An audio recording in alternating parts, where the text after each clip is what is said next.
Visit कर रहे हो, उतने लोगों के लिए आपको टॉयलेट्स की व्यवस्था करना और हर चीज़ आपको करनी है, लेकिन आपके पास स्पेस नहीं, तो कहीं बढ़ने की जगह भी आपके नहीं, तो सबसे बड़ा कंस्ट्रेंट तो वहीं पे पैदा हो जाता है। दूसरा क्या है कि 2000 कितनी की बात है, तो सरकार ने जितने क्लास 4 के पद थे वो समाप्त कर दिए।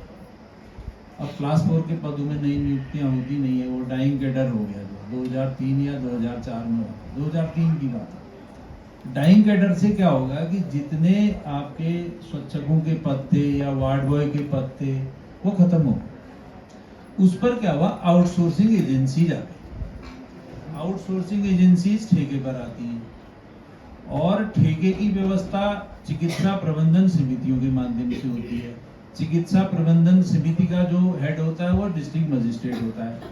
तो अब लोगों को लगता है कि यार हमने डिस्ट्रिक्ट मजिस्ट्रेट से छुट्टी कर लिया हिसाब किताब, तो अब नीचे काम नहीं हो पाता है और न तो नए पद रखे जाते, और दूसरा इतनी ज्यादा आरटीआई लगती है, अब क्लास 4 के पद के लिए आप कोई इंटरव्यू तो कर नहीं सकते, कोई ऐसा एडवर्टाइजमेंट भी नहीं निकाल सकते, इसलिए आउटसोर्स के माध्यम से ही उसको रखा जाता है। और आउटसोर्स की जो एजेंसी है वो टेंडर के माध्यम से आती है, और टेंडर प्रक्रिया में जो सबसे कम कोड करेगा उसी को ठेका मिलता है। क्वालिटी का उसमें बहुत ज़्यादा ध्यान रखा नहीं जाता, क्योंकि क्वालिटी को आपको एक्सप्लेन करना मुश्किल होता है। तो ये सारी बातें होती हैं कि जो ठेकेदारों के माध्यम से काम कराया जाता है अस्पतालों में, तो वो अपनी ड्यूटी को वही लोग देखते भी है, लेकिन उसके लिए कायदे से जो वहाँ का अस्पताल प्रबंधन है वो उतना जिम्मेवार नहीं होता। उसके लिए जो ठेकेदार है वो, जब अगर ठेकेदार को आप ब्लैकलिस्ट कर दोगे तो फिर आपको अस्पताल ही शायद दूसरे दिन ताला ही नहीं खोल पाओगे उसका, ऐसी स्थिति पैदा होती है।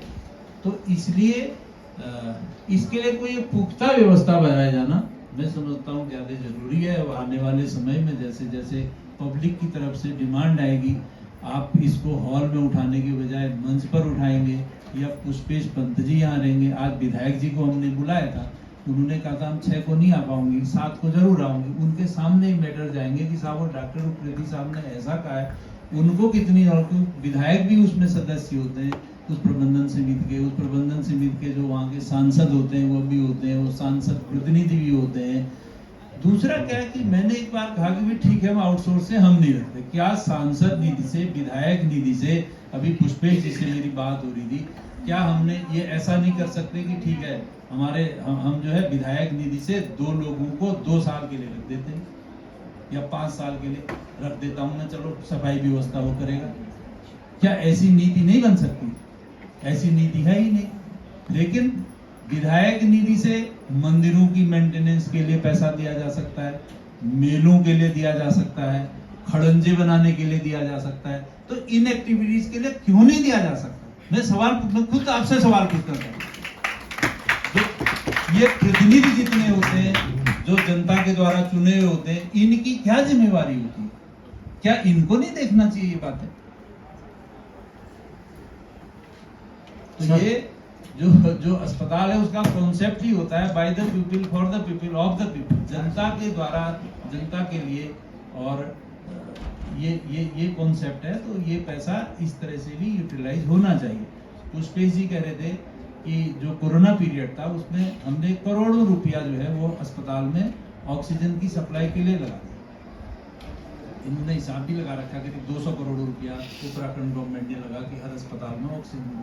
मैंने कहा वो उस समय की आवश्यकता है, लेकिन उसके साथ उसको अब उसका आगे क्या होगा, ये नीति अभी किसी ने बनाई नहीं, जबकि कोरोना को अब मिनिमाइज हुए, मैं अभी खत्म तो नहीं कहूँगा, अभी भी कोरोना के केसेस आ सकते हैं या कोई दूसरा वेरिएंट आ सकता है, लेकिन हमने इंफ्रास्ट्रक्चर बहुत अच्छा डेवलप कर रखा है, लेकिन उसका अभी जो अपेक्षित जो रिजल्ट है वो भी जनता को नहीं मिल रहा है रिमोट एरिया में। सर मैं आपको पूछना चाहता हूँ, डॉक्टर साहब को वापस भी जाना है।